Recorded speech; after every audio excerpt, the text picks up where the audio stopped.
Hello everyone मु जाजनिका ओडिया गुरु channel को आपको स्वागत करुच्ची। आम इंडियन कॉन्स्टिट्यूशन पढ़ुले एवं या पूर्व क्लास रे features of Indian constitution start करिचे। तार टोटाल 16टा पॉइंट भितर पूर्व क्लास रे आमे 5टी पॉइंट को बहुत भल भाव ब्रीफली डिस्कशन करथिले। आज से फीचर्स ऑफ इंडियन कॉन्स्टिट्यूशन को आमे कंप्लीट करबा को जाउचे। आसंतु तापरे 6 नंबर पॉइंट कोन कहिछि देखिबा। 6 नंबर पॉइंट हमर होउची synthesis of parliamentary sovereignty and judicial supremacy. ताहले सिंथेसिस माने ताकू मिक्स करा हेची काहाकू ना पार्लियामेंटरी सॉवरेनिटी। ताहले हमर पार्लियामेंट रे जो पावर रहिची,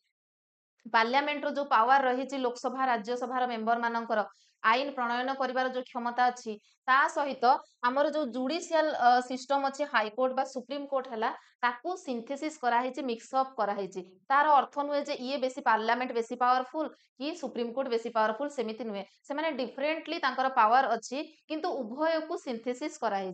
देखंतु the synthesis of parliamentary sovereignty and judicial supremacy in India creates a system of constitutional supremacy where neither parliament nor the supreme court holds absolute power। तार अर्थ नुहे जे सुप्रीम कोर्ट बेसी powerful as comparison to parliament किंबा parliament अधिक powerful as comparison to the supreme court, सेमती नुहे दुई जन सारा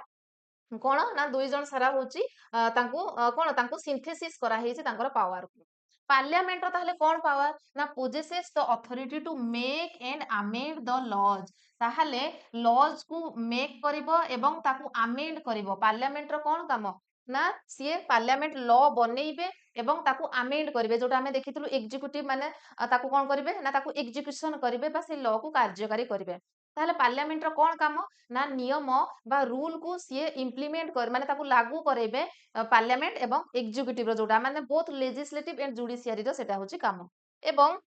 सुप्रीम कोर्ट रो कोन काम ना can declare laws unconstitutional through judicial review. ताहले एमिति जदि कोनोसी लॉ बनेई थाए पार्लियामेंट जोटा कि कॉन्स्टिट्यूशन रो विरोध करू थाए, अर्थात कॉन्स्टिट्यूशन को न सुहेला भली बा तार अपोजिट रे जाई कि जदि कोनोसी लॉ बनाए पार्लियामेंट ताहले सेही केस रे सुप्रीम कोर्ट ताकू ऑन कॉन्स्टिट्यूशनल बोली डिक्लेयर करिवो। ओके, केमिति ना थ्रू जुडिशियल रिव्यू माने ताकू आउट रे रिव्यू करिवो से लॉ को से पुनः परीक्षा करिवो। परीक्षण कला परे से जानिबो जे ए लॉ ठीक नुहे आम कॉन्स्टिट्यूशनल लॉ को बा कॉन्स्टिट्यूशनल जो सब रूल अछि ताकू फुलफिल करू नाही। ओके, सोइंग जुडिशियल एठू जना पड़ुछि जुडिशियल सुप्रीमेसी को से देखाए ता माने जुडिशियल रे जदि हमें देखिबा सबुठो सुप्रीम किए ना सुप्रीम कोर्ट। ओके, नेक्स्ट होछि this balance ensure a system of check and balance. ताहले जदि सुप्रीम कोर्ट न थांता ताहले पार्लियामेंट कोन करंता ना मन इच्छा किछि भी लॉ बनै दियंता। ओके, एठी सुप्रीम कोर्ट कोन करूछि ना ताकू चेक करूछि, तेनु गोटे चेक एंड बैलेंस सिस्टम चलीछि। पार्लियामेंट रो भी भय रहइबो जे मु कोनोसी अनकॉन्स्टिट्यूशनल लॉ बनैबी नाही, नहले सुप्रीम कोर्ट ताकू जुडिशियल रिव्यू माध्यम रे कोन करिवो ताकू खारज कर दे पारे। Okay, and preventing either constitution from becoming too powerful and upholding the values of the constitution. Okay, ताहले हमें देखिले जे उभय उभयंकर कर्तव्य को एठी परीक्षण करूचंती। सुप्रीम कोर्ट जांच करूचे पार्लियामेंट उपरे एवं पार्लियामेंट मध्ये सुप्रीम कोर्ट उपरे केमती डिपेंडेंट ना सुप्रीम कोर्ट रो जजेस माननकु जतबेले माने अपॉइंट करा होउची को माने करूचंती हमें आगो को से रिलेटेड पुनी पढिबा। ठीक अछि, ताहले एठी हमें देखिले 6 नंबर पॉइंट। 7 नंबर पॉइंट कहिची इंटीग्रेटेड एंड इंडिपेंडेंट जुडिशियरी। ताहले हमर जुडिशियरी सिस्टम ता को भली भाबरे इंटीग्रेटेड, ताहले सबु जुडिशियल सिस्टम परस्पर सहित इंटरलिंक करूचंती। ऊपर जदि हो अपेक्स कोर्ट बोली हमें कहूचे सुप्रीम कोर्ट, तापर एवरी स्टेट रे हमर स्टेट माने हाई कोर्ट अछि, तापर पुनी हमर डिस्ट्रिक्ट कोर्ट रहिला जोटा सबऑर्डिनेट कोर्ट। एई भली भाबरे गोटे हायरार्की चलीची, ऊपर रु तळ पर्यंत कोर्ट सबु लेयर अछि। फिर भी ए कोर्ट गुड़िक माने कोन तांको भितरे गोटे इंटीग्रेटेड सिस्टम अछि एवं से माने इंटरडिपेंडेंट मध्य। देखिबो देखंतु supreme court stands at the top, ताले सबुठो ऊपर रहुची सुप्रीम कोर्ट एवं बिलो इट हाई कोर्ट रहुची स्टेट लेवल रे एवं ता तळे रहुची सबऑर्डिनेट कोर्ट जोटा कि हमर डिस्ट्रिक्ट कोर्ट एवं अदर लोअर कोर्ट्स रहउचंती ता तळे। तापर देखिबा this single system of court ता माने नुह जे सबु कोर्ट माने एठी डिफरेंट केही कहा सहित इंटरलिंक करंती नाही सेही भଳି भाबरे सेटा भूल धारणा ये गोटे सिंगल चेन हिसाब रे चले माने जदी कोन हाई कोर्ट रे किछि ये हला सुप्रीम कोर्ट ता कोन करबो चेक एंड बैलेंस करबो सेमिति जदी डिस्ट्रिक्ट और सबऑर्डिनेट कोर्ट रे किछि प्रॉब्लम हला ताको हाई कोर्ट माने कोन तार डिसीजन देई परिबो जुडिशियल रिव्यू जोटा हमें पढुतले जदी कोनोसी लोअर कोर्ट कोनोसी गोटे डिसीजन देइछि ताकू पुणी थरे जांच करि परिबे हाई कोर्ट एवं सुप्रीम कोर्ट ओके ताहले समस्ते परस्पर सहित इंटरलिंक करूचंती तेनु हमर सिस्टम ता होची गोटे single court system enforce both the central laws as well as state laws ताहले ए सब सेंट्रल एवं स्टेट लॉज को से माने एनफोर्स करंती किंतु हमें जदी अमेरिका केस रे देखिबा जोठी कि federal laws are enforced by the federal judiciary and state laws are enforced by the state judiciary तांकर दुई प्रकार जुडिशियरी सिस्टम अछि गोटे फेडरल लॉ प्रिवेल करे आ गोटे लॉ कोन ना स्टेट जुडिशियरी स्टेट लॉ को एनफोर्स करे दुई जनकर अलगा अलगा पावर अछि से माने इंटरलिंक करंती नाही इंटरडिपेंडेंट नहंती ओके आमे आम कंट्री रा पढिबा सहित अलगा कंट्री सहित टिके ताको माने कोन ता सहित टिके आमे एठी डिफरेंसेस देखुचे तांको लॉ कोन आमर लॉ कोन ओके नेक्स्ट जदि आमे देखिबा ताहले the supreme court is actually हमर सुप्रीम कोर्ट रा कोन फेडरल कोर्ट रो अर्थ कोन आमे देखिले पूर्वरु आमे बारंबार ए फेडरल वर्ड सहित माने कोन आमे पढ़ी आसुचे जे फेडरल अर्थ कोन जोथरे कि पावर को शेयर करा जाए ताले सुप्रीम कोर्ट हाई कोर्ट तापरे जो सबऑर्डिनेट कोर्ट रहिला सेमिति हमर सुप्रीम कोर्ट ता होची गोटे फेडरल कोर्ट तार सीए होची highest court of appeal supreme court को कोन कहा जाए ना हाईएस्ट कोर्ट ऑफ अपील कहा जाए हाईएस्ट कोर्ट ऑफ अपील माने सबुठु माने ऊपर कोर्ट होउचे सुप्रीम कोर्ट आमे जदी फाइनल आमे जदी कोन जदी हाई कोर्ट ऊपर असंतुष्ट हेले प्रथमे आमे हमर कोर्ट डिस्ट्रिक्ट कोर्ट को जिबा डिस्ट्रिक्ट कोर्ट रे जदी जो राय देले आमे सेथिरे जदी एकमत नाहंती आमे जदी अनसैटिस्फाई अछु ताहले आमे हाई कोर्ट को फाइल करबा एवं हाई कोर्ट जहां भी मत देले जदी आमे सेथिरे भी राजी नाउ आमे सुप्रीम कोर्ट जाई परिबा किंतु सुप्रीम कोर्ट भी कोनोसी मत देला पर आमे जदी राजी नाउ आउ कुआडे जाई परिबानी ओके से दंड हमकु भोगिबा को ही पड़िबो तेनु ये होची हमर सबुठो हाईएस्ट कोर्ट ताठो ऊपर आउ कोनोसी कोर्ट नाही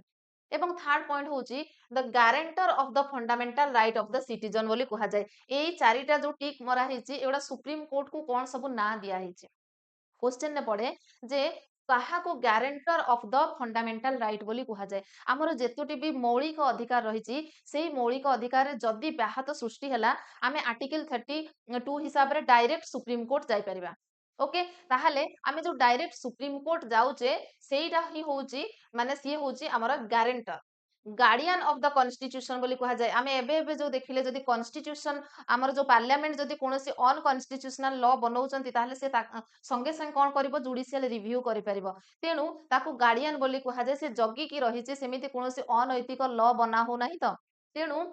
सुप्रीम कोर्ट को गार्डियन ऑफ कॉन्स्टिट्यूशन बोली कहा जाए all the expenses of the supreme court charge on the consolidated fund of India ताहले सुप्रीम कोर्ट पय जो सब चार्जेस जो सब किबा सुप्रीम कोर्ट रे जो जजेस माने अछंती से माने कोठु दरमा पांती ना कंसोलिडेटेड फंड रु पांती दीटा हमर फंड अछि गोटे होचे कंटिजेंसी फंड आ गोटे होचे कंसोलिडेटेड फंड ता कंटिजेंसी फंड ता कोन ना जो थिरे कोनोसी गोटे इमरजेंसी समय रे एबे गोटे कोनोसी प्राकृतिक विपर्यय हला कोठी मरुडी हला बा कोठी फ्लड आसी गला बन्या जगह रे जो रिलीफ दिया होउची ओके सेटा को फंड रु दिया होउची ना कंटिजेंसी फंड रु दिया जाए ताहले एटा होउची कंसोलिडेटेड फंड ओके तापरे prohibition on discussion on the conduct of जज in the legislature ban on practice after retirement ताहले जो माने भी हमर जजेस अछंती कोर्ट रे सुप्रीम कोर्ट रे सेमान को बैन करा हेची से माने रिटायर्ड हला परे आउ थरे जाई कि जॉइन करि परिबे नाही okay power of punish for its contempt vested in supreme court separation of judiciary हमर कोन करा जाईची ना एग्जीक्यूटिव रु जुडिशियरी को पूरा पृथक करा हेची ओके सेपरेट करा हेची जुडिशियल को अलगा पावर दिया हेची ठीक अछि ताहले हमें देखिले कोन पॉइंट हमर थिला ना integrated and interdependent of judiciary तापरे नेक्स्ट हमें देखिबा 8 नंबर पॉइंट कोन कहिची ना फंडामेंटल राइट कोन ना हमर टोटल केतोटी फंडामेंटल राइट अछि ना 6 फंडामेंटल राइट अच्छा फंडामेंटल राइट कोन ना हमर कंट्री हमको प्रोवाइड करूची किछि मौलिक अधिकार मौलिक अधिकार अर्थ होउची सेई सबु प्रत्येक नागरिकंक पई लागू हबो एवं सेथिरे जदि कोनोसी भी त्रुटि परिलक्षित हुए अर्थात जदि कोनोसी जनतार फंडामेंटल राइट्स रे कोनोसी व्याहत सृष्टि हुए से डायरेक्टली सुप्रीम कोर्ट जाई परिबो। ओके एठी ताहले हमर फंडामेंटल राइट विषय रे तो डिटेल्स क्लास आमे पुनी परे पढिबा किंतु आमे फीचर्स ऑफ कॉन्स्टिट्यूशन रे मध्य एई आ विषय रे टिके देखि नेबा। देखो पार्ट 3 रे मेंशन अछि फंडामेंटल राइट विषय रे एवं आउ गोटे जिनस होची फंडामेंटल राइट्स काहाकू दिया हेची ना ऑल सिटीजन्स ऑफ इंडिया को प्रोवाइड करा जायची जेमिति कि गोटे 6 एटा लेखा हेची एक्चुअली 6 एक्स टाइप पटे पळै आछि टोटल हमर 6 फंडामेंटल राइट्स अछि गोटे हला राइट टू इक्वालिटी जोटा आर्टिकल 14 टू नेकी 18 पर्यंत अछि then right to freedom article 19 रु 22 पर्यंत right against exploitation right to equality कोन समानता अधिकार 14 रु 18 पर्यंत आर्टिकल तापरे राइट टू फ्रीडम स्वाधीनता अधिकार 19 रु 22 आर्टिकल राइट एग्नेस्ट एक्सप्लोइटेशन शोषण विरोधी अधिकार आर्टिकल 23 एंड 24 तापरे डी रे हला right to freedom of religion कौनसी धर्म को फ्रीली जेमति हमें ग्रहण करि परिबा ता पई आर्टिकल 25 रु 28 तापरे ई रे हला कल्चरल एंड एजुकेशनल राइट सांस्कृतिक एवं शिक्षागत अधिकार आर्टिकल 29 एवं 30 तापरे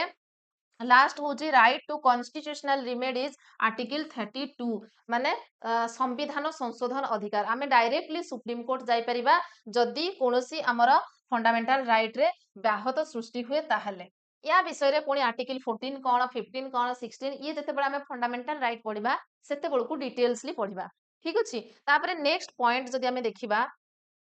कौन अच्छी ना the fundamental rights are made for promoting the idea of political democracy ताहले एटा को आइडिया को हमरो फुलफिल करूची ना पॉलिटिकल डेमोक्रेसी ता माने हमें डेमोक्रेसी पाइचे हमें स्वतंत्र बनिचे हमें इंडिपेंडेंट हिचे हमर गोटे कॉन्स्टिट्यूशन अछि तेणु हम कॉन्स्टिट्यूशन हमको गोटे अधिकार प्रोवाइड करूची ओके तापरे दे ऑपरेट्स आज लिमिटेशन एते इंपोर्टेंट नुहे तापरे देखिबा दे आर जस्टिसएबल इन नेचर ताहले एटा गोटे क्वेश्चन हबो मने रखिबे जे फंडामेंटल राइट होची जस्टिसएबल इन नेचर जस्टिसएबल इन नेचर अर्थ कोन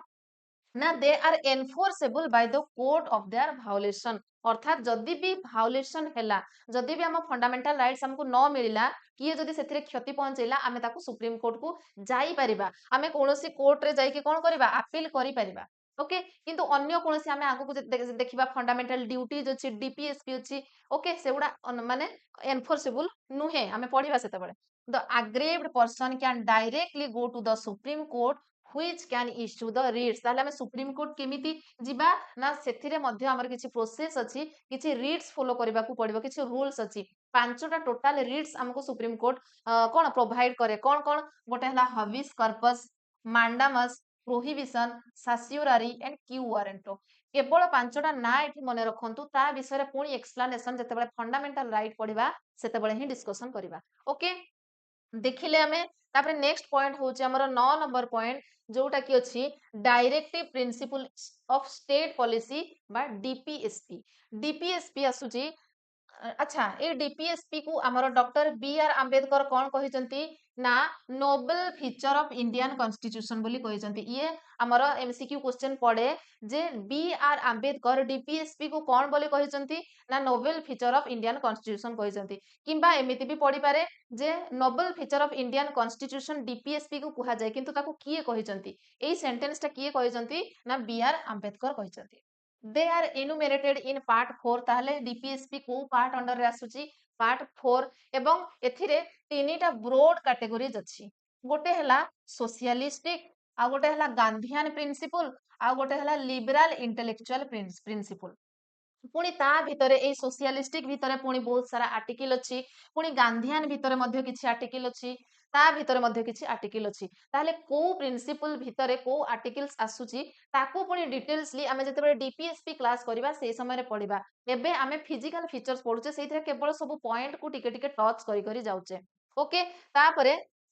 दे seek to establish welfare states ताले कोन पाई हमर डीपीएसपी को इंप्लीमेंट करा हेची ना फॉर वेलफेयर स्टेट पाई okay, however unlike fundamental rights directive principles are non justiciable. देखिले तो आमे एबे एबे पढ़िले जे हमर फंडामेंटल राइट टा होची जस्टिसेबल, जहा द्वारा जदि कोनोसी व्याहत सृष्टि हला आमे सुप्रीम कोर्ट जाई पारुथिले, किंतु डीपीएसपी टा होची non justiciable in nature, that is they are not enforceable by the court of their violation. जदि डीपीएसपी रो कोनोसी कार्य रे वायोलेशन हैला, ठीक से जदि ताको पालन न करागला, ताहले आमे कोनोसी कोर्ट रे ताको फाइल करि परिबा नाही। ओके, ताहले ये थिला 9 number point DPSP. 10 number point होची fundamental duties FD.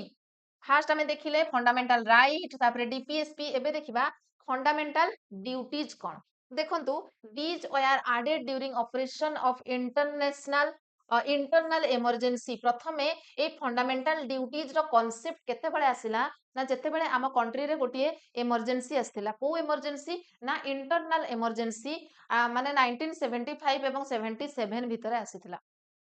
Internal emergency माने हमर कंट्री भितरे ही से गोटिए गंडगोल परिस्थिति सृष्टि हैला, इमरजेंसी क्रिएट हेतिला, कोनोसी बाह्य शत्रुर आक्रमण द्वारा हेइ नथिला। ताले से जो इंटरनल इमरजेंसी हेतिला, तापरे 42 कॉन्स्टिट्यूशनल अमेंडमेंट हेतिला हमर 1976 रे। ता रिकमेंडेशन रे काहा रिकमेंडेशन रे एवं स्वर्ण सिंह कमिटी रो रिकमेंडेशन रे कोन हैला ना फंडामेंटल ड्यूटीज बनिथिला। ताहले प्रथमे जेतेबेले हमर कॉन्स्टिट्यूशन बनिथिला 1949 रे, सेतेबेले फंडामेंटल ड्यूटीज भली कोनोसी कांसेप्ट हमर कॉन्स्टिट्यूशन रे नथिला। प्रथमे ता परे ताकू लागू केबे करा गला परे आसिला, ये जेतेबेल को हमर इंटरनल इमरजेंसी आसीथिला 1975 रु 77 भितरे, सेतेबेल को 42 कॉन्स्टिट्यूशनल अमेंडमेंट एक्ट करा जायथिला, जहाकू कि हमें मिनी कॉन्स्टिट्यूशन बोली कहूचु। सेही समय रे 1976 रे फंडामेंटल ड्यूटीज को इनक्लूड करा गला। ओके, तापरे सेटा को कमिटी रो रिकमेंडेशन रे ना स्वर्ण सिंह कमिटी रो रिकमेंडेशन रे। एवं 86 constitutional amendment act of 2002 added one more fundamental duty. ताहले जेतेबेल को फंडामेंटल ड्यूटी इंट्रोड्यूस करा गला, सेही समय रे टोटल 10 टा फंडामेंटल ड्यूटीज को प्रथमे इनक्लूड करा जायथिला। तापरे 2086 कॉन्स्टिट्यूशनल अमेंडमेंट एक्ट 2002 बेलकू आउ गोटे बढ़िला, एवं सेते बेलकू टोटल तापरे हमर 11 टा एबे अछि fundamental duties. Okay, fundamental duties हमर को पार्ट भितरे आसुची ना part 4A of the constitution, which consist only article cone article 51A भितरे ए सब आसुची। Okay, specifies the 11 fundamental duties. ताहले जदि पचारे हमर टोटल केतोटी फंडामेंटल ड्यूटीज अछि, ताहले 11 टा अछि। ताहले स्टार्टिंग रे बा जेतेबेले फंडामेंटल ड्यूटीज को इंट्रोड्यूस करा गला, टोटल केतरा करा हेतिला ना 10 टा करा हेतिला। को अमेंडमेंट अनुसार करा हेतिला 42 कॉन्स्टिट्यूशनल अमेंडमेंट एक्ट 1986 रे करा हेतिला, सॉरी 1976 रे करा हेतिला। एवं काहार रिकमेंडेशन रे हेतिला ना स्वर्ण सिंह कमिटी रो रिकमेंडेशन रे हेतिला। ताहले 11 नंबर बा आउ गोटिए केतेबेले ऐड हैला ना 2002 रे ऐड हैला, 86 अमेंडमेंट एक्ट 2002 रे आउ गोटिए ऐड हैला। एबे हमर टोटल ताहले 11 टा अछि फंडामेंटल ड्यूटीज। अच्छा, फंडामेंटल ड्यूटीज रे जदि कोनोसी व्याहत सृष्टि हला, आमे कोर्ट फायर करि परिबा कि सुप्रीम कोर्ट जाई परिबा कि ना जाई परिबानी, एटा होची नॉन जस्टिसेबल। ओके, तापर आउ गोटे जिंस हला ये को पार्ट रे अछि, आर्टिकल 51A रे अछि एवं पार्ट 4A रे अछि। ओके, मने रहिला। नेक्स्ट जिबा 11 number point, the secular state.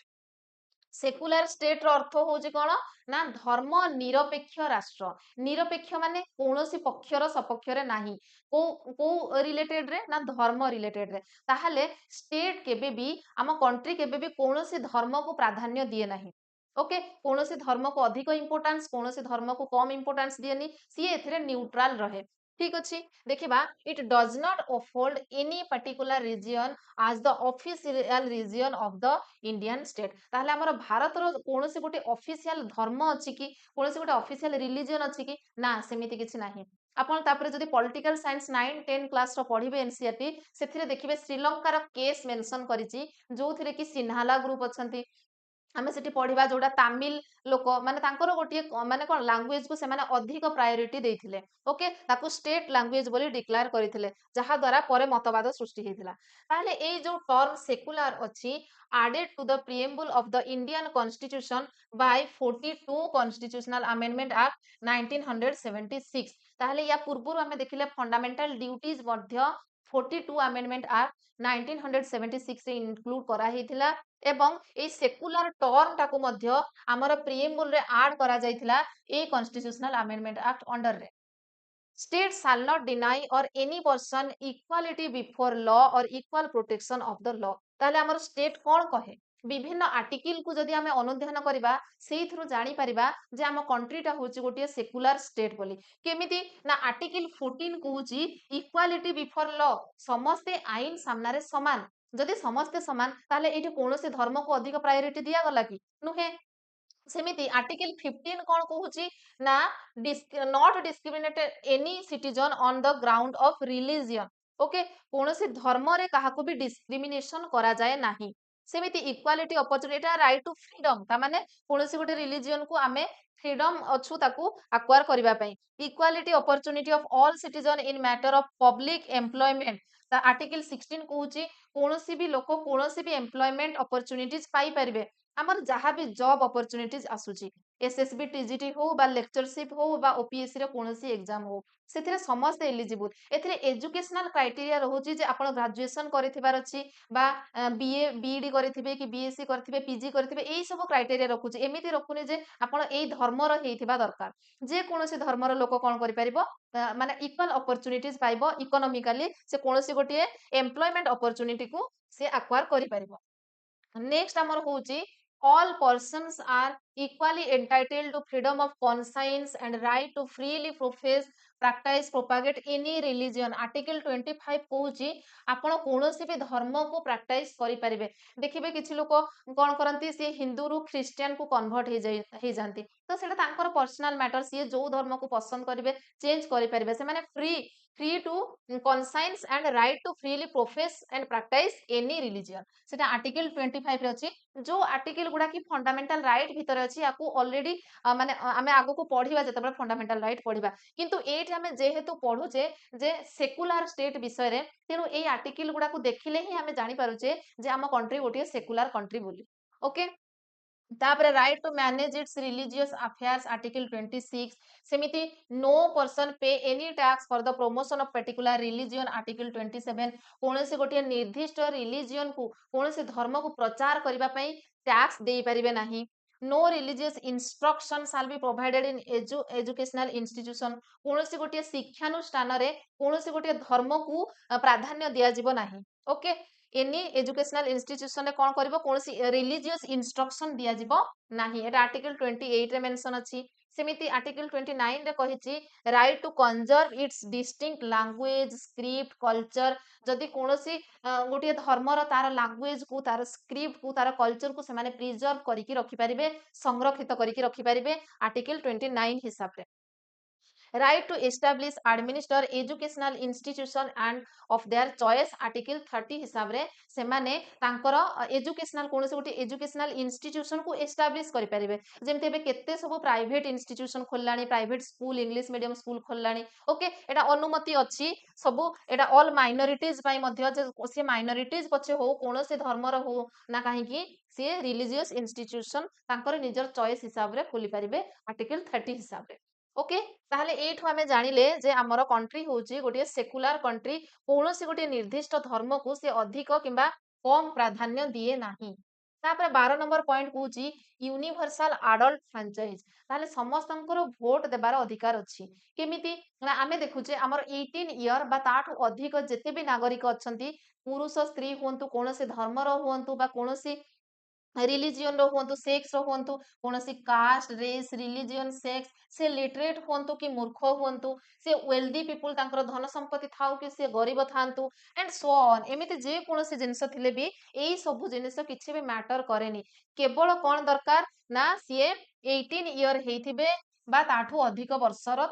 As हेइथिबो ताहले एई एज टा ए माने कोन एई जो हमर यूनिवर्सल एडल्ट फ्रांचाइज इलेक्शन टा कहा पई दरकार ना लोकसभा रो इलेक्शन पाई एवं स्टेट लेजिस्लेटिव इलेक्शन पाई एटा कोन करा जाय यूनिवर्सल एडल्ट फ्रांचाइज को ग्रहण करा जाय ओके राज्यसभा रो जदि हमें देखिबा सेटा तो इनडायरेक्ट इलेक्शन ही थाए किंतु लोकसभा एवं स्टेट रो जो लेजिस्लेटिव असेंबली अछि ता पाई यूनिवर्सल एडल्ट फ्रांचाइज को प्रैक्टिस करा जाय एठी गोटे जिनस मने रखिबे इंपोर्टेंट जिनस ने जे पूर्वरु आमर भोटिंग एज टा 21 वर्ष थिला ताहले 18 वर्ष केबे ହେଲା ना 61 कॉन्स्टिट्यूशनल अमेंडमेंट एक्ट 1988 लागू करा गला एवं तापरे 1989 बेलू भोटिंग एज टा 21 वर्ष रु चेंज हेकी 18 वर्ष करा गला एटा क्वेश्चन ने पड़े जे आमर सिटीज आमर जो यूनिवर्सल एडल्ट फ्रेंचाइज पई आमर भोटिंग एज टा 18 वर्ष केबे ହେଲା 1989 रु ହେଲା को कॉन्स्टिट्यूशनल अमेंडमेंट हिसाब रे ହେଲା ना 61 कॉन्स्टिट्यूशनल अमेंडमेंट एक्ट 1988 हिसाब रे ताकू चेंज करा हेची ता माने 1988 रो पूर्वरु 21 वर्ष बा ताठ ऊर्ध्व लोक ही भोट देई पारुथिले 18 19 वर्ष लोक देई पारु नथिले ओके बुझी हला ये थिला हमर universal adult franchise next point जदि देखिबा 13 नंबर पॉइंट कोन कहिची सिंगल सिटीजनशिप आमे केवल गोटे सिटी आमर आमर आमे होची भारतीय इंडियन सिटीजनशिप जो कंट्री रे आमे रहिले केवल गोटे देशर नागरिकत्व आमे ग्रहण करि परिबा ओके ताहले आमर सेमिति नाही जे जने स्टेट आमर अलगा अलगा नाही जे जदियो 28 टा स्टेट अछि प्रत्येक स्टेट पई से थरे नागरिक हबो एवं कंट्री पई आउ थरे नागरिक हबो एम्ति हुए नाही आमे समस्त भारतीय आमे ओडिसा रो हो से तमिलनाडु रो हो आंध्र प्रदेश रो हो किबा उत्तराखंड रो हो ओके ता पई तार गोटे स्टेट पई तार नागरिकत्व नाही से होची इंडियन ओके ताहले it provides the only a single citizen that is Indian citizenship सेमिति गोटे तमिलनाडु सिटीजनशिप सेमिति ओडिशान सिटीजनशिप एमती किछि भी नाही किंतु अलगा कंट्री रे अछि देखिबा हमें जेमिति कि हमर जेमिति कि यूएसए रे कोन अछि ना each person not only the citizen of USA से माने केवल यूएसए रो ही सिटीजन नहंती but citizen of the particular state to which they belongs ताले से माने जो स्टेट रो बिलोंग करंती सेही स्टेट रो मध्य से माने गोटे गोटे नागरिक ता सहित यूएसए रो मध्य नागरिक ताले दुई थर माने तांकर डबल आमे एठी कोन देखुचे हमर सिंगल सिटीजनशिप तांकर डबल सिटीजनशिप अछि okay he owes allegiance to both the enjoy dual sets of right ताहले से माने दुईटा राइट को से माने एन्जॉय करंती एवं one conferred by the national government गोटिए होची नेशनल गवर्नमेंट रो तांकर सिटीजनशिप आउ गोटिए होची स्टेट गवर्नमेंट रो सिटीजनशिप एटा हमें यूएसए केस रे देखिले किंतु आमे हमर मने रखिबा हमर होची सिंगल सिटीजनशिप ठीक अछि नेक्स्ट पॉइंट इंडिपेंडेंट बॉडीज ये होची हमर इंडिपेंडेंट बॉडीज को माने सब इंडिपेंडेंट बॉडीज ए माने ओहो इलेक्शन कमिशन हमर इंडिपेंडेंट बॉडी होचंती election commission controller and auditor general union public service commission state public service commission ए समस्ते होचंती इंडिपेंडेंट बॉडी ताहले पुनी देखि नेबा इलेक्शन कमिशन कर काम कोन ना फ्री एंड फेयर इलेक्शन कंडक्ट करंती पार्लियामेंट रे हमर पार्लियामेंट रे जते बळे इलेक्शन हुए ताकू किए कंडक्ट करंती ना इलेक्शन कमिशन कंडक्ट करंती ता सहित प्रेसिडेंट को ऑफिस प्रेसिडेंट कर जते बळे इलेक्शन हुए एवं भाइस प्रेसिडेंट कर जते बळे इलेक्शन हुए आपनकर क्वेश्चन ने पड़ी पारे जे भाइस प्रेसिडेंट कर इलेक्शन को किए कंडक्ट करंती ना सी होचंती election commission of India okay सेमिति कंट्रोलर एंड ऑडिटर जनरल तांकर कोन काम to audit the accounts of central and state government सी central government and both central and state government रो ऑडिट करंती ओके ताले आपण डाउट रे पड़िबेनी जे स्टेट गवर्नमेंट रो ऑडिट कोनी किए करंती ना सेही कंट्रोलर एंड ऑडिटर जनरल ही करिथांती तेनु तांको कोन कहा जाए ही act as the guardian of public force तांको पब्लिक फोर्स रो गार्डियन बोली कहा जाए कंट्रोलर एंड ऑडिटर जनरल को यूनियन पब्लिक कमिशन सी कोन करंती एग्जामिनेशन कंडक्ट करंती यूपीएससी हमर यूपीएससी रो जो एग्जाम रहउची रिक्रूटमेंट ऑल इंडिया सर्विस जोडा की ऑल इंडिया बेसिस रो एग्जाम ताको यूपीएससी कंडक्ट करे एवं सी मध्य advise the president on disciplinary matter जो क्षेत्र रे प्रेसिडेंट कर आवश्यकता हुए सेथिरे से एडवाइज मध्य करंती सेमिति पुनी स्टेट रो पब्लिक सर्विस कमिशन अछंती एसपी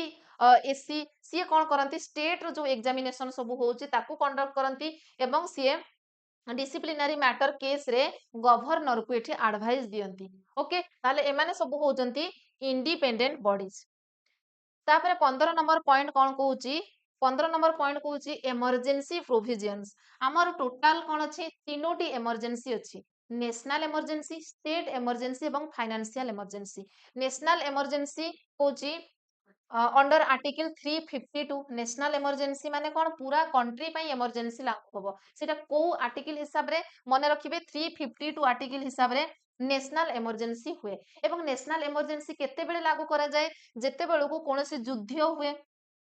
कौन एक्सटर्नाल आग्रेसन हुए कौन बाह्य शक्ति जदि अटैक कला से समय हुए एवं आर्म्ड रिबेलियन सशस्त्र जदि कौन सेना भितर पुणी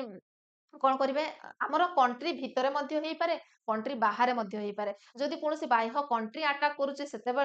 कि कंट्री मध्य कौन स्टेट स्टेट भितर जदि से आर्म रिबेलियन करुचंती सशस्त्र पूरा आक्रमण करुचंती नेशनल इमरजेंसी लागू करा जिवो अंडर आर्टिकल 352 ताले स्टेट इमरजेंसी केतेबेले हुए आर्टिकल 356 हिसाब रे due to failure of constitutional machinery in the state जदि स्टेट रो कोनोसी कॉन्स्टिट्यूशनल मेसिनरी फेल हैला माने एई हमर जो स्टेट इमरजेंसी को मध्य प्रेसिडेंशियल इमरजेंसी कहा जाए जदि स्टेट से निर्दिष्ट कार्य करने को सक्षम हो नाही ताहले सेतेबेले डायरेक्ट प्रेसिडेंट कर रूल लागि थाए आर्टिकल 356 हिसाब रे सेमती फाइनेंशियल इमरजेंसी होची article 360 due to threat to the financial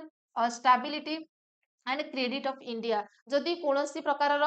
कौन समस्या देखा देला फाइनेंशियल प्रॉब्लम क्रिएट हैला ताहले फाइनेंशियल इमरजेंसी लागू करा जाए अंडर आर्टिकल 360 ओके मने रखिबे तीनोटी हमरो कोन कोन आर्टिकल रहिची एवं कोन कोन सबु इमरजेंसी अछि तापर देखिबा ड्यूरिंग इमरजेंसी से किसी पॉइंट देखी ना जे इमरजेंसी समय रे कौन हुए ना central government becomes all powerful and the state go into the total control of the centre आमे देखुचे ता पूर्वरु लेजिस्लेटिव असेंबली ऑफ स्टेट हमर अछि सेठी स्टेट रूल प्रिवेल्स हुए आमर किसी सेंट्रल रूल्स नेशनल लेवल रे आमे देखुचे सेंट्रल रूल प्रिवेल्स होची किंतु जेते बेलकु इमरजेंसी लागि जिवो सेते बेले आ स्टेट रो कोनोसी नियम काम करिवो नाही सबु स्टेट सेते बेले सबु ऑल पावर कहा पाकु पळेइबो ना सेंट्रल गवर्नमेंट पाखକୁ पळेइबो ओके एवं state go into the total control centre रो पूरा कंट्रोल रे ही से रहइबो सेते बेलकु state okay it converts the federal structure into unitary one आमे देखिथिले फेडरल स्ट्रक्चर कोन थिला ना हमर यूनियन गवर्नमेंट बा सेंट्रल गवर्नमेंट तार पावर को शेयर करूथिला स्टेट गवर्नमेंट सहित किंतु जदिও এটা फेडरल स्ट्रक्चर तथापि सेतेबेले unitary one without a formal amendment of the constitution ताहले सेतेबेलको सी यूनिटरी हे जाए अर्थात केवल गोटिए लॉ प्रिवेल करे केवल सेंट्रल गवर्नमेंट रो कथा सेतेबेलको कोन मानिबा को पड़ी थाए एवं this kind of transformation of the political system from federal ताहले प्रथमे जो फेडरल सिस्टम थिला जो थिरे कि हमर नॉर्मल टाइम रे हमें देखु हमर फेडरल सिस्टम चलीची माने सेंट्रल गवर्नमेंट रु पावर आसुची हमर स्टेट गवर्नमेंट को किंतु जेतेबेले इमरजेंसी हुए सेतेबेले यूनिटरी सिस्टम हे जाए अर्थात ड्यूरिंग इमरजेंसी टाइम रे को सिस्टम हुए unitary system is unique feature of the Indian constitution okay ताले इमरजेंसी समय रे कोन सब चेंजेस होची स्टेट्स एवं सेंट्रल भितरे काहार ये प्रिवेल करा जाए ना सेंट्रल गवर्नमेंट सेतेबेलकु मोर पावरफुल हे जाए तापर 16 नंबर पॉइंट हमर लास्ट पॉइंट होची थ्री टियर गवर्नमेंट हमर तीन स्तरीय माने जो शासन पद्धति अछि थ्री टियर गवर्नमेंट अछि कोन कोन ना गोटे होची हाँ देखिबा प्रथमे originally Indian constitution three tier हमर कोन ना हमें जो पंचायती राज सिस्टम रे हमर देखुचे हमर लोकल गवर्नमेंट रहउची जोटा कि लोकल गवर्नमेंट हमें कहउचे तळे हमर ग्राम पंचायत ब्लॉक लेवल पुनी जिला परिषद रहउची ओके ताले ए जो पंचायत सिस्टम बा हमर जो टाउन रे म्युनिसिपालिटी रहिला ये आउ गोटी ऑर्गन हमर जेमति देखुचे यूनियन गवर्नमेंट स्टेट गवर्नमेंट ये हमर होउची कोन ना पंचायती राज सिस्टम तेनु थ्री ओरिजिनली हमें जदि देखिबा Indian constitution like any other federal constitution हमर डुअल पॉलिटी थिला माने यूनियन गवर्नमेंट एवं स्टेट गवर्नमेंट ही थिले फास्ट जेतेबेले हमर कॉन्स्टिट्यूशन बनिला powers of the centre and state केवल पावर कहा पाखरे थिला सेंटर पाखरे एवं स्टेट पाखरे थिला किंतु आमे देखुचे हमर केते सब चेंजेस आसीची आमे पढिले बहुत सारा अमेंडमेंट करा हेलानी बहुत सारा सुधार करा हेची आउ टिके बेटर रिजल्ट पाइबा पई सेही भली भाबरे 73 एंड 74th अमेंडमेंट एक्ट हमर आसीथिला 1992 रे या द्वारा हमर ए थर्ड टायर टा ऐड करा गला जोटा कि लोकल गवर्नमेंट बोली हमें कहूचे which is not found in other constitution of the world जोटा कि वर्ल्ड रो आउ कोनोसी भी कॉन्स्टिट्यूशन रे देखिबा को मिले नाही ए थर्ड टायर सिस्टम टी ओके 73rd अमेंडमेंट एक्ट टू अछि 74th अमेंडमेंट एक्ट टू अछि उभय हेतिला 1992 रे एवं 73rd amendment act rural local government विषय रे कहे एवं सेटा पार्ट 9 रे इंक्लूड अछि पार्ट 9 रे एंड शेड्यूल 11 मने रखिबे रूरल लोकल गवर्नमेंट टा होची 73rd अमेंडमेंट एक्ट 1992 रे हेतिला अंडर पार्ट